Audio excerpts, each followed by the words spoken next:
Ya estamos aquí en punto de encuentro con la Biblia. Muy bienvenidos.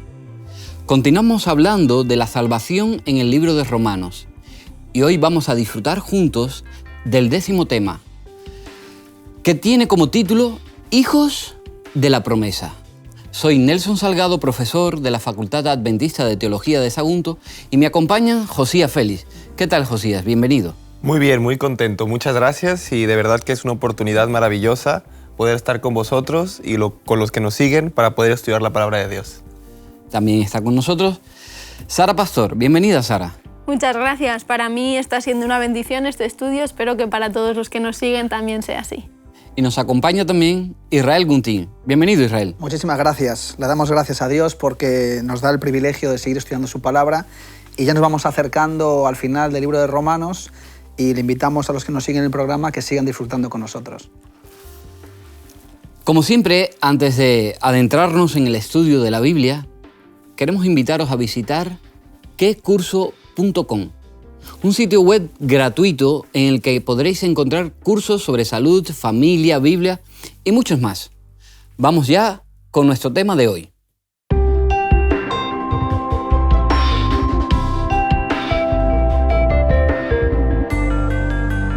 De manera que de quien quiere tiene misericordia, y al que quiere endurecer, endurece.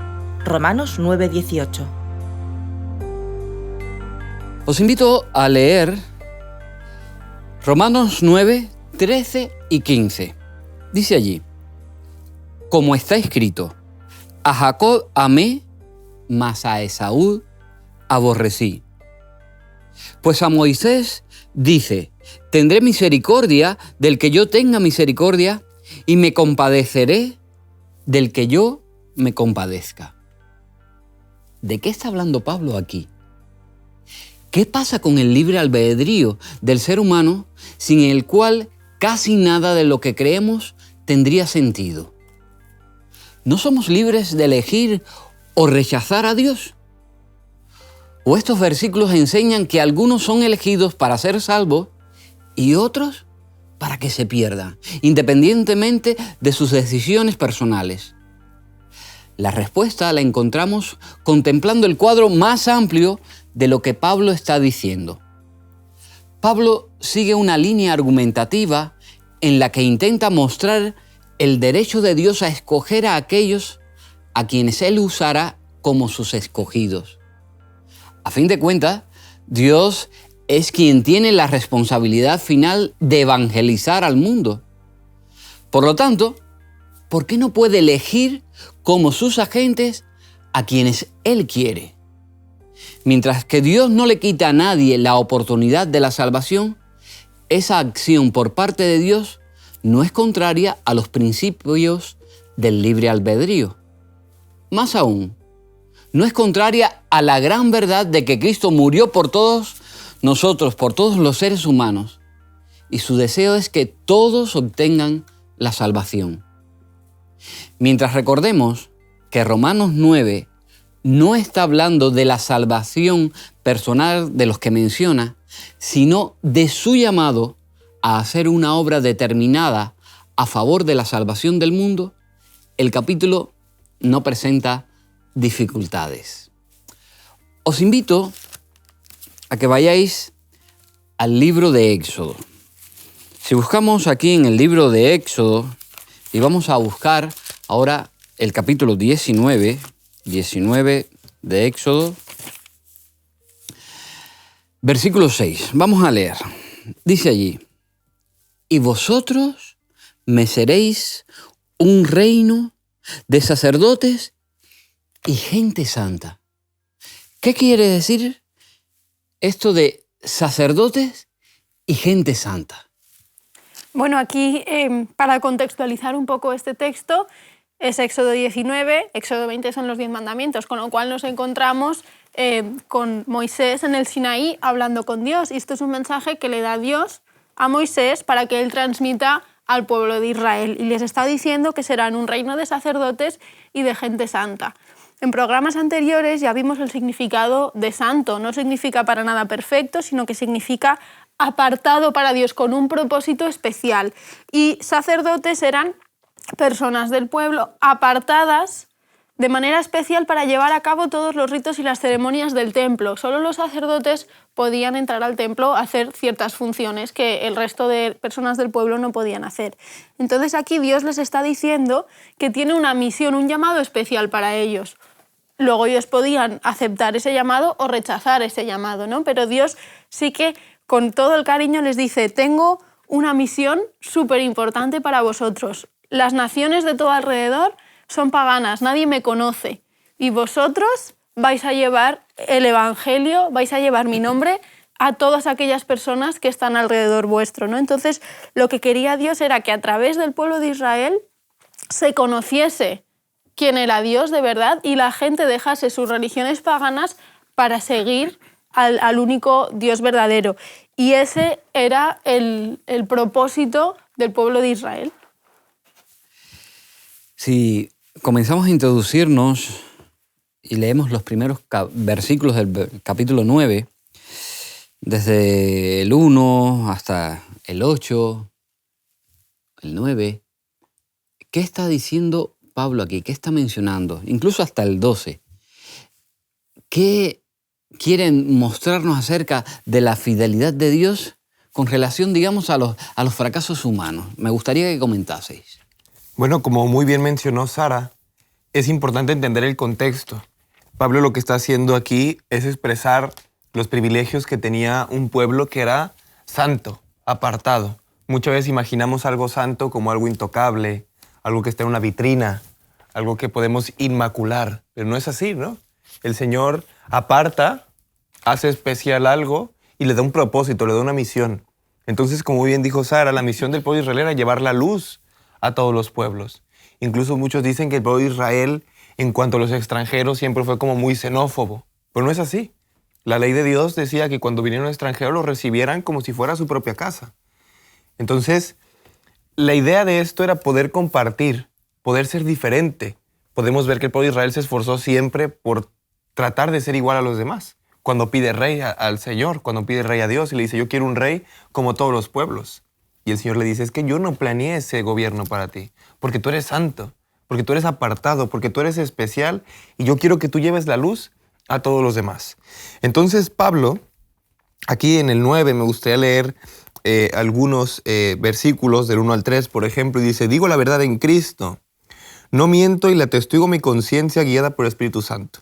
Yo tengo una gran tristeza en mi corazón y continuo dolor en mi corazón, porque desearía yo mismo ser maldecido y separado por Cristo por amor a mis hermanos, los de mi raza, según la carne. Sigo en el 4, que es importantísimo.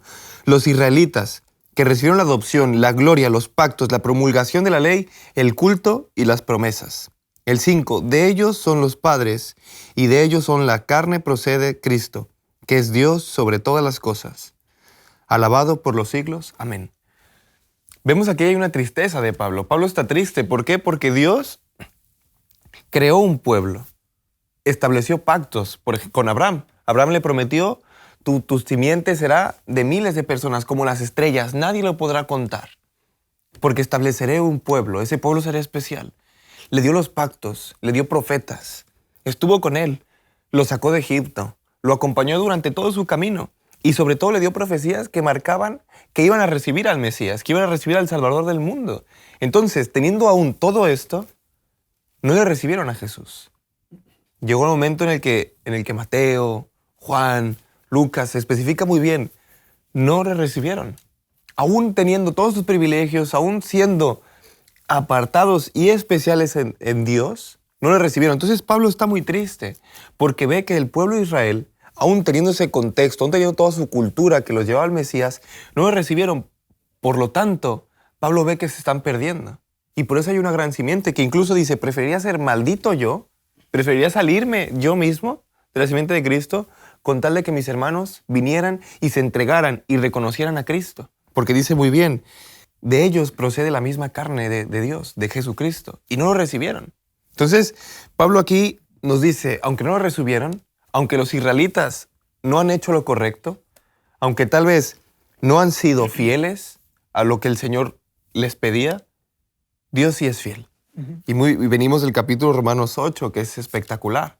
Entonces Pablo introduce esto primero con una argumentación de decir Dios es fiel.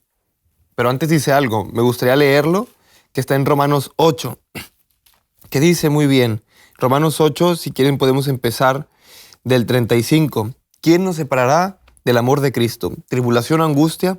¿Persecución o hambre? ¿Desnudez, peligro o espada? Como está escrito, por causa de ti afrontamos la muerte todo el día. Somos estimados como ovejas del matadero. El 37. Pero Dios que nos ama nos ayuda a salir vencedores en todo. Pero estoy seguro que ni la muerte ni la vida, ni los ángeles ni los demonios, ni lo presente ni lo porvenir, ni lo alto ni lo profundo, ni ninguna otra cosa creada nos podrá separar del amor de Dios que se halla en Cristo Jesús. Entonces aquí es una declaración de amor del Señor por medio de Pablo, en la que dice, no pasa nada. Ante el fracaso humano el Señor escribe en renglones torcidos. Y Él corrige nuestros errores. Y Él es fiel a sus promesas. Como hemos dicho en otros capítulos, los 10 mandamientos, más que una ley, es una declaración de amor al pueblo, donde le dice, ¿sabes qué? Yo no te voy a engañar, yo no voy a tener otros pueblos, yo no te voy a robar, yo no te voy a matar. Yo voy a estar contigo y voy a ser fiel a tus promesas y voy a estar contigo un día a la semana, me voy a acercar a ti especial, apartado, que ese es el sábado. Voy a estar a tu lado. Ojalá el pueblo de Israel pudiera reconocer al Mesías, es el mensaje que tiene Pablo. Y desde el capítulo 9 al 11 podemos ver pues, muy bien lo que acaban de decir mis compañeros, como Pablo pega otro giro para sobre todo enfatizar a aquellos creyentes judíos que están en Roma, que tenían unas fuertes raíces como nación elegida por Dios para llevar el Evangelio a otros pueblos, pues que ellos pudieran reflexionar realmente en cuanto a todo el tema que está tratando Pablo aquí acerca de la relación entre la fe y la relación entre guardar la ley. Entonces, lo interesante de todo esto que Pablo resalta es que Dios, a pesar de que el pueblo de Israel no se ha mantenido fiel a las promesas y muchas de esas se han perdido por el camino, pues desde luego Dios sí que ha permanecido fiel, ¿no?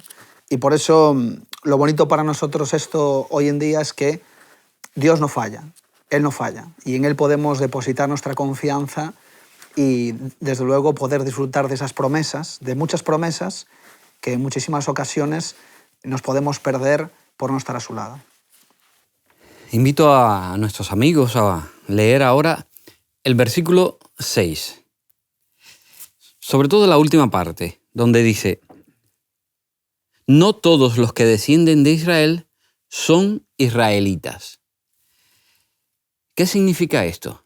Y sobre todo, ¿hay posibilidad de aplicar este texto a los cristianos en la actualidad? Claro, Pablo aquí ha metido el dedo en la llaga, podemos decir, porque considerarse un israelita era tener la llave ya para el cielo, era ser alguien, pertenecer parte de un pueblo donde eras merecedor de muchas cosas a favor de Dios. Y claro, Pablo aquí está diciendo que el verdadero israelita no es solamente el que pertenece al pueblo de Israel, por herencia, como nación, como identidad, como pueblo judío, sino que el verdadero israelita es el que ha recibido la promesa del pacto. Y el promesa del pacto, habíamos dicho en programas anteriores, está basado en la fe, en creer, en entregarse a Cristo, para que la ley de Dios pueda ser un reflejo de eso. Entonces, aquí en el libro de Gálatas, por ejemplo, Gálatas capítulo 3, dice en el versículo 26, que todos son hijos de Dios los que tienen fe en Cristo Jesús. Y en Romanos 8 decía lo mismo, que aquellos que están en el Espíritu da testimonio delante de Dios por ellos. Y luego lo interesante es que un poquito más adelante, en Gálatas 4, versículo 6, dice, y por cuanto sois hijos de Dios, es decir, los hijos de Dios no son todos, son aquellos que entran en la fe, en el pacto de la gracia. Pues entonces Dios envió a vuestro corazón el Espíritu de su Hijo. Entonces, ¿quiénes son descendientes? ¿Quiénes son los auténticos israelitas? Pues aquellos que no solamente pertenecen a un pueblo, o aquellos que solamente pertenecen a una iglesia, o aquellos que solamente pueden practicar buenas obras, sino son aquellos, según dice la Biblia, que reconocen a Jesús como su Salvador personal y desde luego le entregan toda su vida, se la depositan en los brazos de Jesús. Entonces la Biblia, aquí Pablo está diciendo que tengamos mucho cuidado en creernos orgullosos de nosotros mismos por pertenecer a algo y resulta que al final podemos estar perdiéndonos, como así le pasó al pueblo de Israel, a muchos de ellos, que su orgullo les llevó realmente a perderse. Y en Mateo capítulo 25, versículo 31 adelante, lo resumo rápido, habla aquí de cuando Jesús venga, dice como un pastor hará una separación entre sus ovejas, ¿no?, y sus cabritos. Entonces, a los de su derecha, Jesús les dice, venid aquí, benditos de mi Padre, porque cuando tuve hambre me disteis de comer, cuando estuve en la cárcel me visitasteis, etcétera, etcétera, ¿no? Entonces ellos dicen, ¿y cuándo hemos hecho nosotros estas cosas? O sea, ellos no son conscientes de las cosas buenas que están haciendo. ¿Por qué? Porque es un fruto que sale del espíritu inconsciente como resultado de haber entregado su vida a Jesús. Sin embargo, por otro lado, Jesús se dirige a los de la izquierda y les dice, apartaros de mí, hacedores de maldad. Y es muy importante porque este tipo de personas a los que Jesús se refiere no son personas que están todo el día en un bar tomando cerveza o haciendo por ahí cosas ilícitas. No. Está hablando para gente creyente. Y dice, porque tuve hambre y no me disteis de comer, tuve sed y no me disteis de beber. Entonces ellos también responderán, Señor, ¿cuándo te vimos hambriento, sediento, forastero, desnudo, enfermo en la cárcel y no te servimos? Y él responderá, os aseguro que al que no hacerle a uno de estos más pequeños, dejasteis de hacérmelo a mí. Es decir, unos están haciendo buenas obras, pero son obras debido al fruto del Espíritu. Los otros también hacen buenas obras, a Dios no les vale porque no está Cristo ahí. Entonces, esto es muy importante, porque el hecho de que podamos estar perdiéndonos y además viviendo una religión, la Biblia dice que es algo posible. Entonces, a Dios lo único que le vale, el verdadero israelita, es aquel que reconoce a Cristo y le entrega toda su vida. Ese es el verdadero israelita. Os invito a leer, y también a los amigos que siguen el programa en sus casas, leer Romanos 9, versículos 12 y 13. Se le dijo, el mayor servirá al menor, como está escrito, a Jacob amé, mas a Esaú aborrecí. ¿Qué significa esto? ¿Qué está mostrando aquí Pablo? Este puede ser un texto difícil de comprender, como comentabas en la introducción, ¿no? Puede parecer que Dios esté eligiendo, predestinando a una salvación y a una perdición, pero en absoluto es así. Como comentábamos al principio, Dios escogió al pueblo de Israel.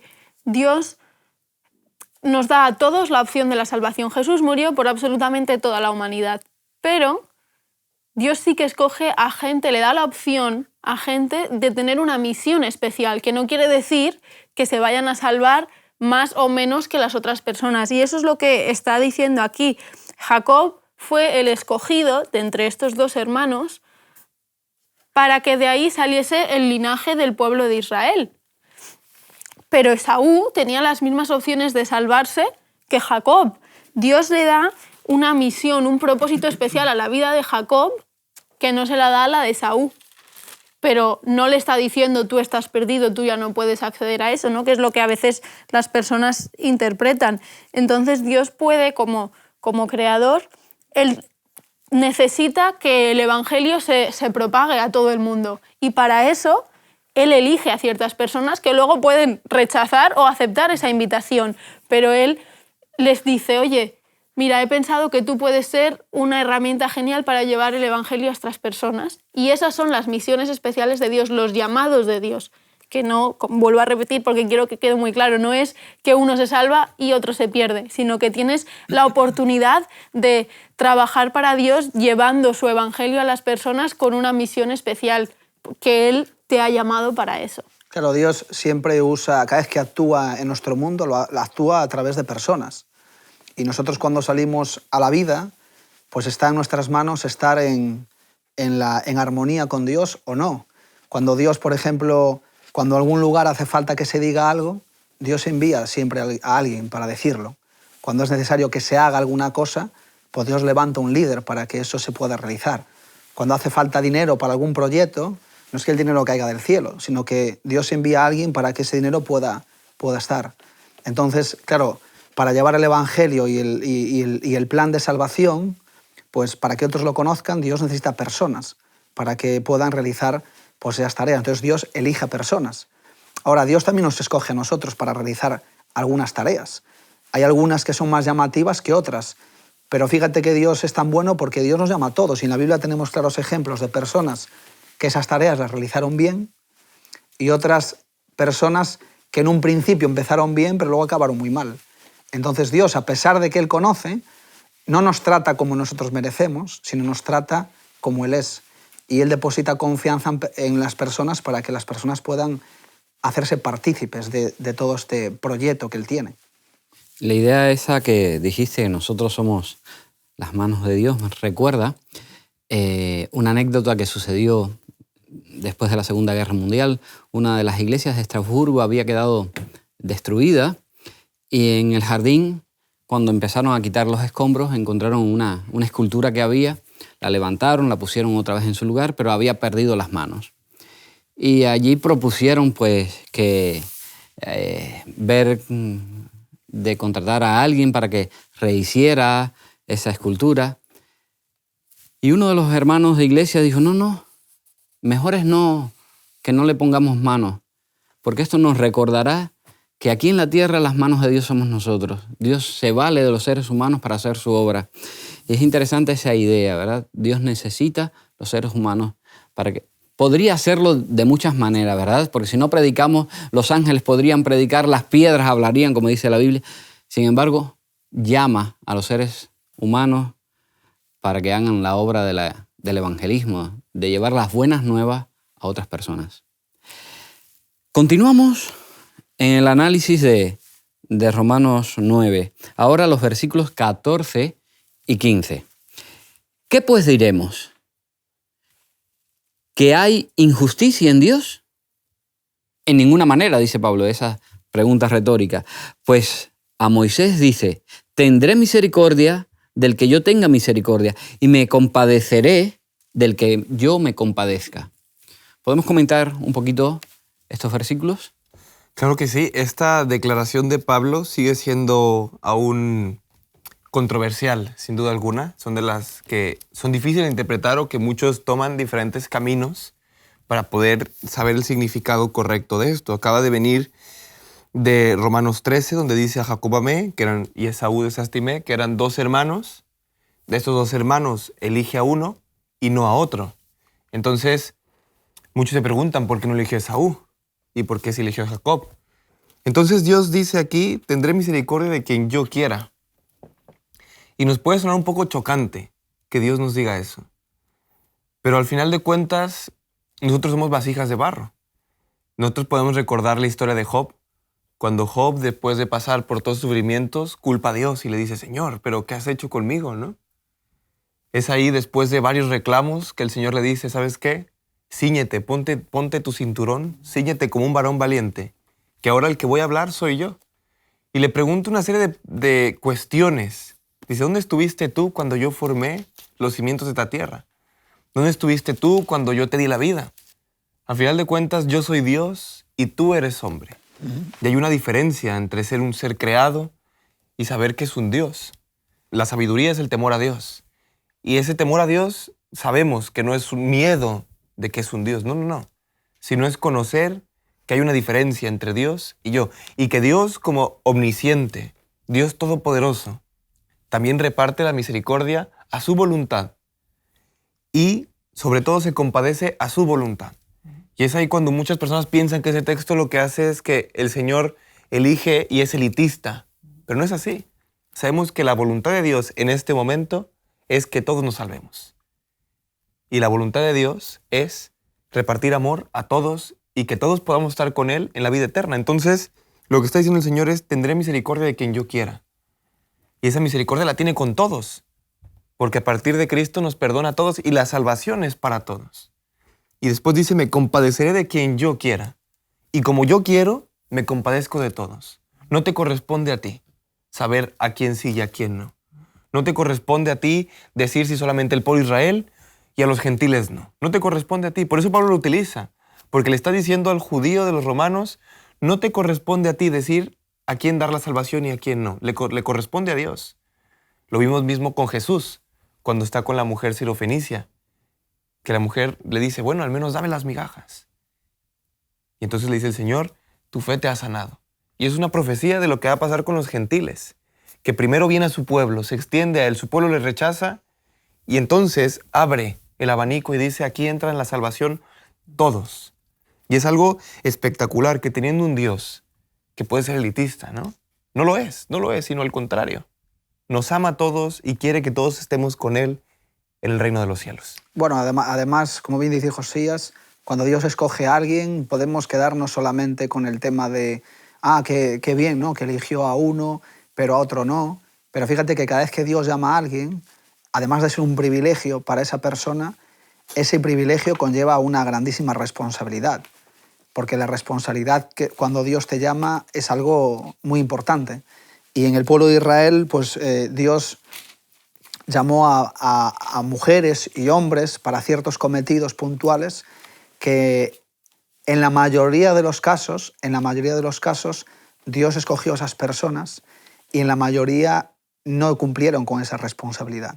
Así que a veces cuando Dios nos llama nos podemos quedar con el privilegio, pero no con la responsabilidad. Y eso es importante porque a veces nosotros podemos desarrollar alguna función de responsabilidad en la iglesia o en algo o en la sociedad, por ejemplo. Pues un empresario que tenga empresas y que él entienda que esas empresas están al servicio de Dios, pues Dios te ha bendecido con eso, pues es bueno que no te olvides de que eso viene de Dios para que lo uses, para que des trabajo, para que seas una persona honrada y sobre todo para que el dinero del que ganes lo pongas al servicio de Dios. O una persona que desarrolle un liderazgo, por ejemplo, dentro de la iglesia, que asuma la responsabilidad de liderar y comprometerse realmente con ejercer pues, una influencia positiva en los demás y no venirse arriba y creerse ya orgulloso o ocupar un sitio en un puesto de trabajo que te permita pues, a lo mejor vivir cómodamente. Bueno, la Biblia nos habla de esas cosas. La Biblia nos dice que muchas personas dejaron la responsabilidad para beneficiarse de los privilegios que Dios les había dado. Entonces es importante cuando Dios llama, pues si Él llama es por algún motivo o por algunas cosas. Entonces, no juzgar a Dios a quien llama o a quien usa, o porque a mí no me usa aquí y a mí me gustaría más ejercer estas cosas, ¿no? Sino saber cuál es el ministerio que Dios nos llama y nosotros pues ejercerlo con responsabilidad. Y es por eso que el versículo 16 de Romanos dice así: no depende del deseo del hombre ni de su esfuerzo, sino de Dios que tiene compasión. Y es muy bonito, ¿no? Porque como dice Israel, muchas veces nos frustramos porque quisiéramos tener otros dones. Y tal vez yo dijera, bueno, a mí me gustaría cantar, pero yo no sé cantar. Claro. Yo no sé cantar, pero a mí me gustaría cantar. Y si yo le digo, Señor, yo quiero cantar, el Señor te va a decir, canta. Pero, ¿sabes qué? Va a ser menos efectivo si tú cantas porque no es tu don. Pero tal vez tu don son los números. Y el Señor te dice, si tú quieres utilizar tu don, que son los números, pues va a ser más efectivo para predicar el Evangelio, va a ser más efectivo en tu vida porque te estás acercando al don que yo te he regalado. Tú puedes hacer lo que tú quieras, pero serás menos efectivo. Además hay una promesa preciosa en el libro de Mateo, cuando vemos la cronología de Jesús, vemos que también hay muchas personas que cuestionarían, ¿es la descendencia de Jesús de verdad? Está una ramera, está Jacob, está toda esta gente, está David, que mató, que adulteró. ¿Cómo ese puede ser la descendencia de Jesús? Pero nos podemos dar cuenta que Dios utiliza a quien quiere y que no tiene en cuenta sus pecados siempre que tenga un corazón arrepentido en el cual pueda llevar y el Espíritu Santo pueda utilizar. Y a pesar de nuestros errores, Él los puede utilizar. Y también es un mensaje para los que nos escuchan. Es decir, no importa cómo te sientas, que tal vez te sientas indigno, que te sientas que no eres bueno para nada. El Señor te tiene gran importancia y te puede utilizar. Y puede utilizarte para cosas muy grandes, como muchas personas no se imaginaron que sería la descendencia del mismo Salvador de este mundo. Sí, el problema es que a veces los seres humanos tenemos la tendencia, ¿verdad?, a juzgar o a querer ponernos en el lugar de Dios. Por eso os invito a buscar ahora en Isaías. Isaías 55, versículos 8 y 9. Dice allí, porque mis pensamientos no son vuestros pensamientos, ni vuestros caminos son mis caminos, dijo Jehová. Como son más altos los cielos y la tierra, así son mis caminos más altos que vuestros caminos, y mis pensamientos más que vuestros pensamientos. Al hilo de lo que estamos hablando, me gustaría que comentaseis estos textos. La verdad que es un texto precioso y que va muy bien con lo que estamos hablando, porque cuando Cuando el creyente reconoce a Dios, pues uno pues puede percibir cuál es su condición, saber que nosotros somos seres limitados y desde luego creo que todos los que estamos aquí, los que siguen el programa, podemos dar el testimonio de que muchas cosas que a lo mejor hemos pasado en la vida y que en su momento nos quejábamos, ¿no? Y preguntábamos a Dios ¿por qué? ¿Por qué? ¿Por qué? ¿No? Típico del ser humano, pues cuando pasa el tiempo y lo vemos desde lejos, pues vemos como Dios tenía planes para nosotros, planes buenos, ¿no? Planes de bien. Y muchas veces pues queremos ponernos en el lugar de Dios y los pensamientos de Dios, pues claro, son de Dios. Entonces, si son de Dios, nosotros como seres limitados, ¿quiénes somos para interpretar muchas de las cosas que Dios nos dice? Mira, en el libro de Job, que lo citó antes Josías, que es una historia preciosa donde un hombre pues pasa por algunas situaciones difíciles en su vida y justamente pues él de alguna manera trata de buscarle explicaciones al sufrimiento que él tiene, a las cosas que le están pasando, cosas que no entiende, ¿no? Y en el último capítulo, en el versículo, voy a leer el 2, del capítulo 42, dice: reconozco, Señor, que todo lo puedes y que ningún plan tuyo puede ser frustrado. Versículo 3, tú preguntaste, ¿quién es ese que oscurece el consejo sin ciencia? Es verdad, yo hablé de lo que no entendía, dice Job. Cosas tan maravillosas que no las puedo comprender. Y tú dijiste, yo te preguntaré y tú me responderás. Y entonces, dice Job, la verdad que de oídas te había conocido, pero ahora mis ojos te ven. Qué bonito, porque ¿quiénes somos nosotros para decirle a Dios lo que tiene que hacer, lo que no tiene que hacer, para confrontarlo, discutir con Dios es bueno, porque eso mantiene una relación abierta entre dos personas además. Pero desde luego cuando nosotros dudamos de él o lo interpelamos o tratamos de dejar la fe a causa de que no entendemos lo que él está haciendo en nuestra vida, pues es el momento de fortalecer esa fe, porque esa fe crea vínculos personales entre ambos, ¿no? E igual que dijo Job, desde luego, con el tiempo podremos ver cómo los pensamientos de Dios han sido mejores para nosotros. Y desde luego podemos decir, como dijo Job, de oídas te había conocido, mas ahora mis ojos te ven. Nunca llegaremos a entender a Dios, porque si no seríamos como Dios. Como Dios. Eso. Hay una equivocación. A veces los seres humanos, es verdad que tratan de cuestionar. Uh-huh. Y a veces cuando se está pasando una situación difícil, difícil de encajar en la vida de la persona, pues la persona tiende a buscar respuestas. Eso es. Respuestas que llegan, porque pasado un tiempo las respuestas llegan.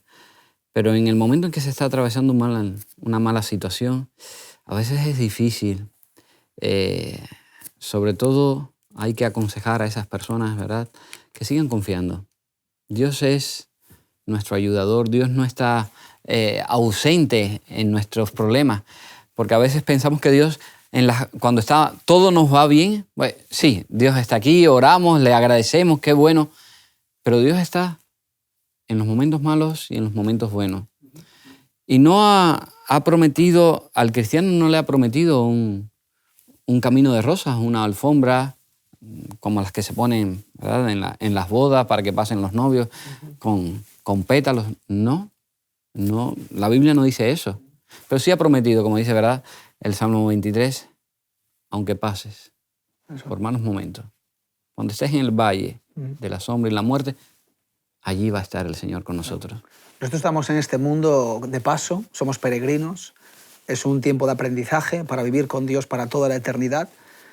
Y sí que es cierto que hay ciertos momentos en la vida donde ves que tienes un Dios tan grande, tan poderoso, ¿no? Y le dices, si tú eres tan grande, tan poderoso, ¿por qué no me resuelves estos problemas, ¿no? Y a veces esos problemas se resuelven con el tiempo, o a veces ni se resuelven. Porque no es la garantía de estar con Dios el que toda la vida te va a ser una vida de rosas, como bien decía, sino lo contrario. Jesús dijo, en este mundo tendréis aflicción. Si Jesús pasó por todo lo que tuvo que afrontar en su vida, pues es una demostración que la relación con Dios no es precisamente el hecho de que todo te vaya a ir bien. Ahora, la promesa es que en esos momentos angustiosos, en vez, como dice Romanos 8, ¿no?, en vez de acostumbrarte a quejarte, pues sustituyas la queja para ir a Cristo.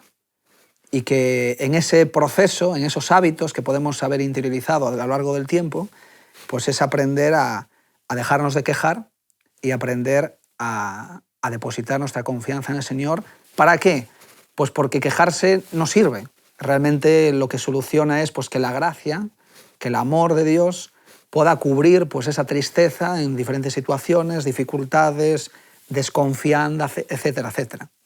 Porque la tristeza lleva más tristeza y la alegría lleva más alegría. Y en la Biblia tenemos grandes ejemplos de personas que estaban sumisos en una gran depresión, en una gran tristeza, y cuando entregaron su vida a Jesús, la actitud cambió bastante.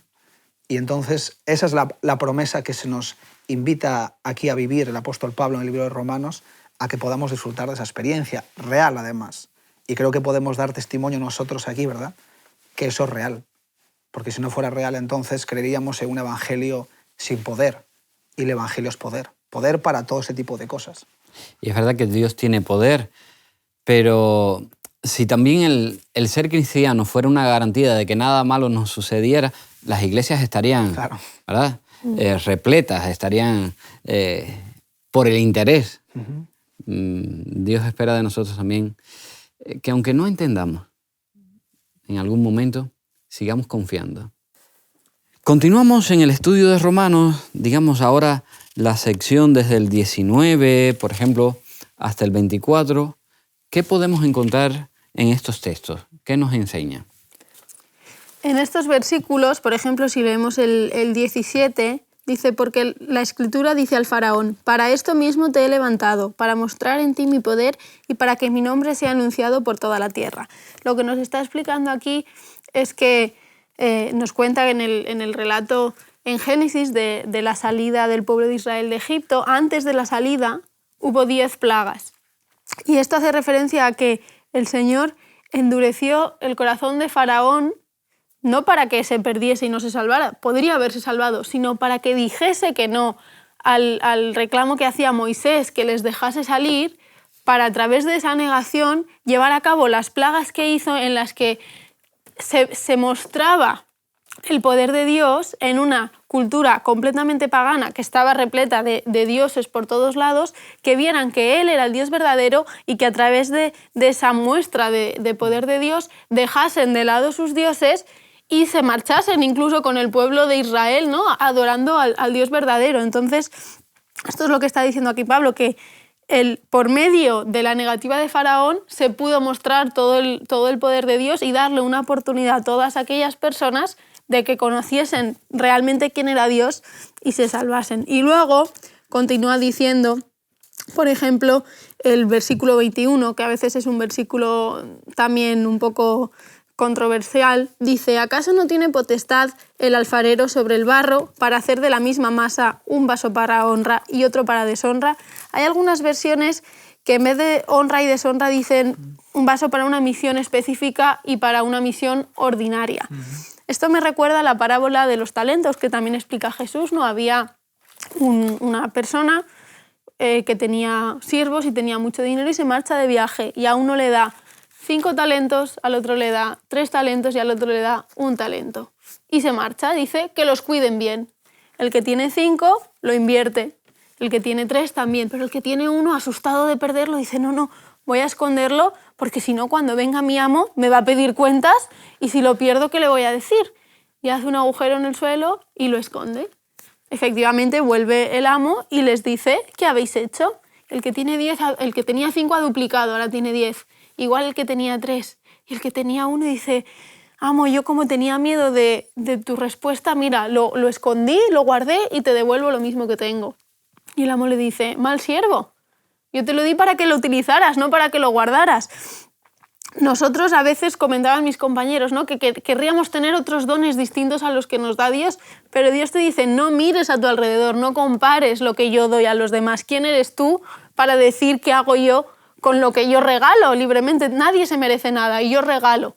¿Quién eres tú? Simplemente nos pide que seamos responsables, comentabas tú antes, Israel, con ese privilegio que Él nos da, con ese don que nos regala y que lo utilicemos para Él. Es importante que nos analicemos para descubrir cuáles son nuestros puntos fuertes, cuáles son los dones que podemos poner al servicio del Señor y trabajar con lo que tengamos, sin compararnos con los demás, porque nunca vamos a entender lo que hace Dios, por qué hace las cosas. Lo hemos estado comentando hasta ahora. Somos de una condición distinta a la de Dios.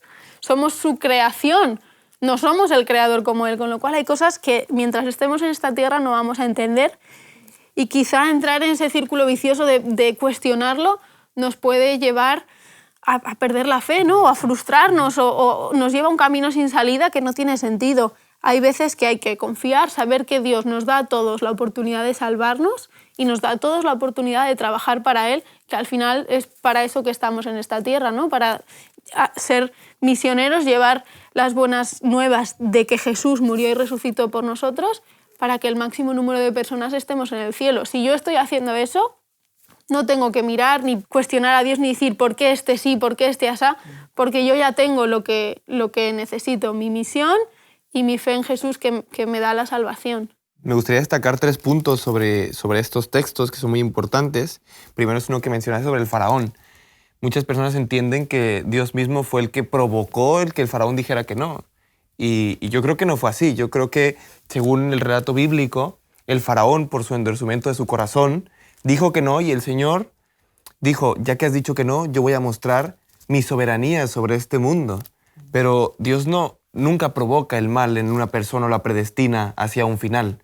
No predestinó al faraón a ser rebelde, sino al contrario, el faraón era rebelde y por ser rebelde, el Señor le mostró, le dio una salida fácil.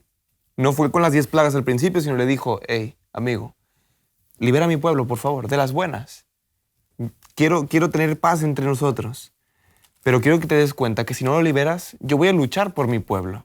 Entonces, voy a mostrar que soy soberano y arriba de todo, mostraré mi poder y mi nombre en este pueblo Egipto, porque tú has sido rebelde. Otra cosa que me gustaría resaltar es la soberanía de Dios, como lo habíamos mencionado. Dios es soberano.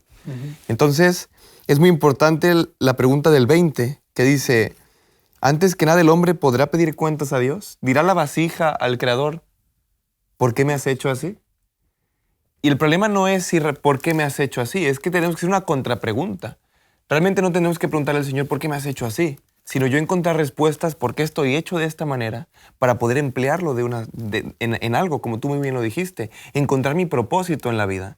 Porque Dios ya nos da ese propósito. En la Biblia ya nos encontramos ese propósito y tenemos que trabajar por él. Porque concluye muy bien diciendo, el 23, que si lo hizo así para dar a conocer la riqueza de su gloria, los objetos de su misericordia, preparó su gloria. A nosotros, a quienes ha llamado, no solo de los judíos, sino también de los gentiles.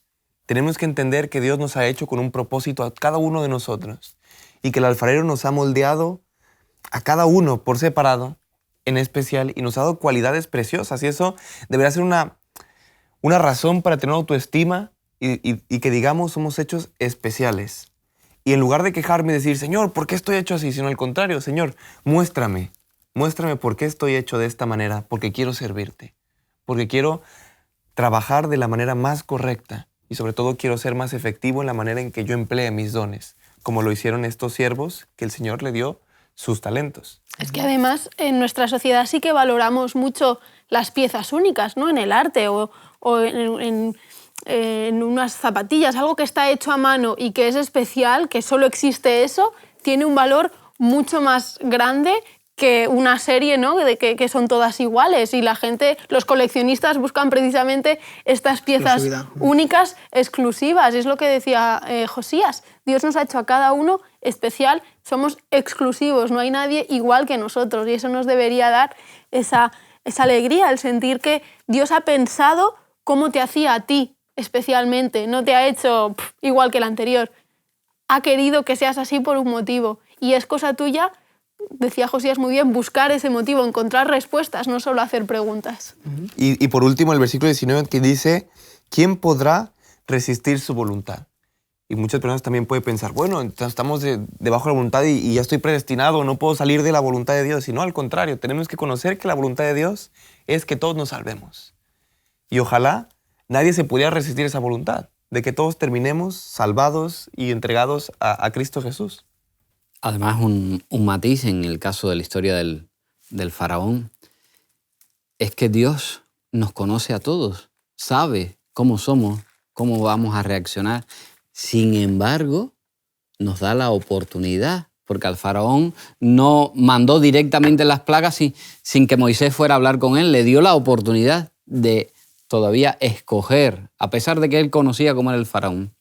Y cada plaga era una oportunidad para él y para el pueblo, para que ellos pudieran reflexionar sobre sus vidas.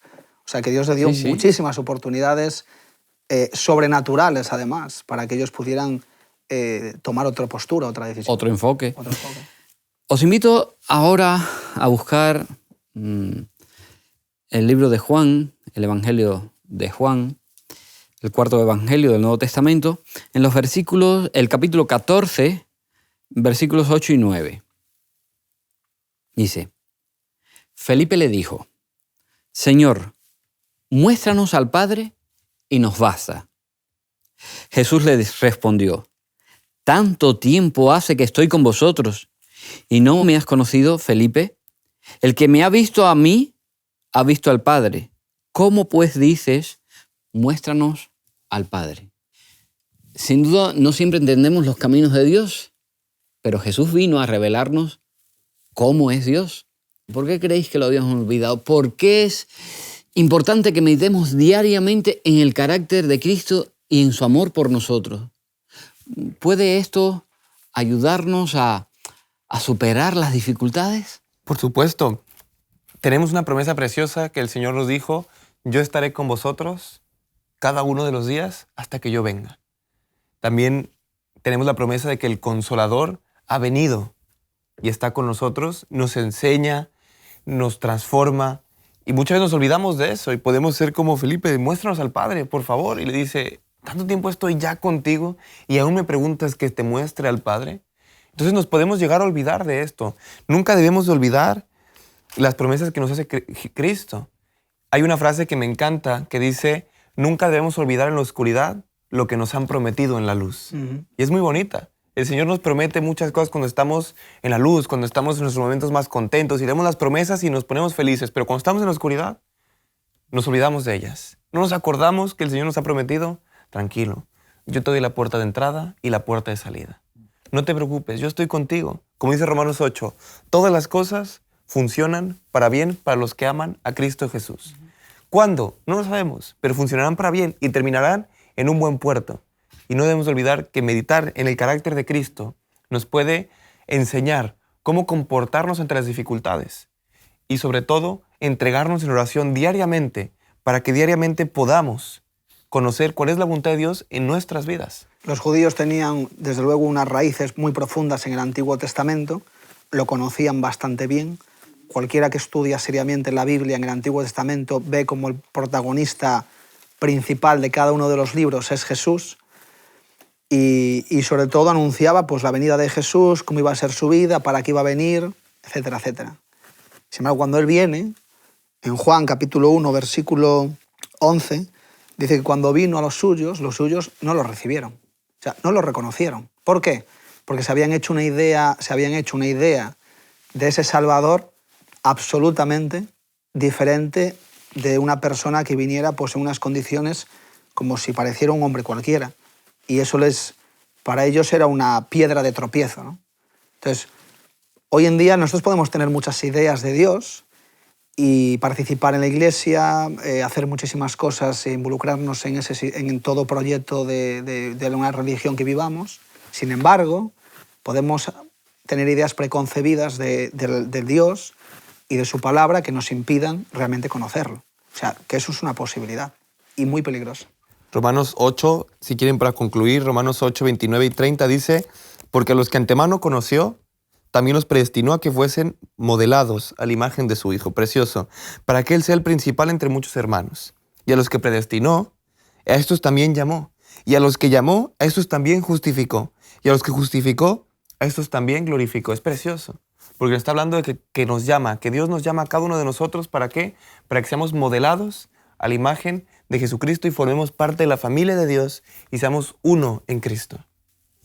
Dios deseaba y desea la salvación de todos sus hijos, judíos y gentiles, sin distinción de raza, nación, lengua o condición. Y que para ello ha escogido y escoge y escogerá las personas y los medios que Él considera oportuno para alcanzar a los que se encuentran todavía perdidos en las garras del enemigo. Esta vida es menos de un segundo de la eternidad y solamente tiene sentido si hacemos las elecciones correctas, las que nos lleven a la vida eterna. Necesitamos comprender que Dios no ha abandonado a Israel. Dios desea salvar a todos sus hijos, tanto a los gentiles como a los judíos. Dios no escoge a los capacitados, capacita a los escogidos. Él pesa los corazones. El Señor salva a todos los que eligen aceptar el regalo de la salvación que Cristo ofrece. Y al mismo tiempo capacita a seres humanos que se han entregado a Él para que colaboren en esa misión de salvar a los perdidos. Es importante que comprendamos que Dios no predetermina la salvación de nadie. Aceptar o rechazar a Jesús como Salvador es una decisión que debe tomar cada ser humano de manera totalmente personal y libre. Sin embargo, el Señor sí determina quién cumplirá sus órdenes cuando se trata de llamar a los misioneros que llevarán su mensaje de salvación y los capacitará con dones espirituales para que cumplan su misión. Hay además una gran bendición para aquellos que aceptan ser parte de los propósitos redentores de Dios a favor de sus hijos. El tiempo se nos ha acabado, no podemos continuar. Ya sabéis, escribirnos a hola@hotmedia.es. Estaremos felices de contestaros. Os esperamos en el próximo punto de encuentro con la Biblia. Que Dios os bendiga. Existe una predestinación de individuos y de un pueblo, la única predestinación hallada en la palabra de Dios, donde el hombre es predestinado a ser salvo. Y muchos han mirado hacia el final, pensando que estaban seguramente predestinados para tener la dicha celestial. Pero esa no es la predestinación que revela la Biblia. El hombre está predestinado a ocuparse en su propia salvación, con temor y temblor. Está predestinado a ponerse la armadura para pelear la buena batalla de la fe. Está predestinado a usar los medios que Dios ha puesto a su alcance con el fin de guerrear contra toda concupiscencia impía. Está predestinado a velar en oración, a investigar las Escrituras y a evitar caer en la tentación. Está predestinado a tener fe constante. Está predestinado a ser obediente a toda palabra que sale de la boca de Dios, y a que pueda ser no solo oidor, sino también hacedor de la palabra. Esto es la predestinación bíblica. Ninguna mente finita puede comprender plenamente el carácter o las obras del Ser infinito. No podemos descubrir a Dios por medio de la investigación. Para las mentes más fuertes y mejor cultivadas, lo mismo que para las más débiles e ignorantes, Dios permanece rodeado de misterio. Sin embargo, podemos comprender lo suficiente de su trato con nosotros como para descubrir una misericordia ilimitada unida a un poder infinito. Podemos comprender de sus propósitos lo que seamos capaces de asimilar. Más allá de esto, debemos confiar en la mano del Omnipotente y en su corazón lleno de amor.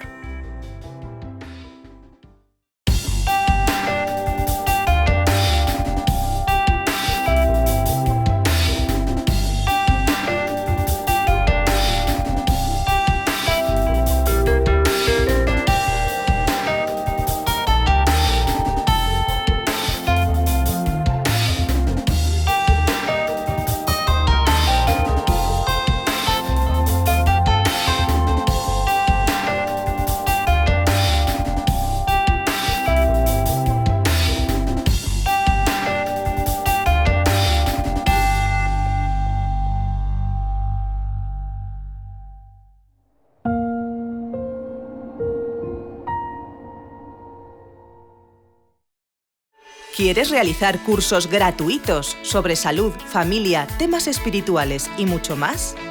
Entra ahora en quecurso.com y disfruta de cursos tan interesantes como La verdad en 2 minutos, Salud y vida, Embarazados, Frente al dolor, A través del Apocalipsis o Valores de siempre, entre otros. Recuerda, gcurso.com.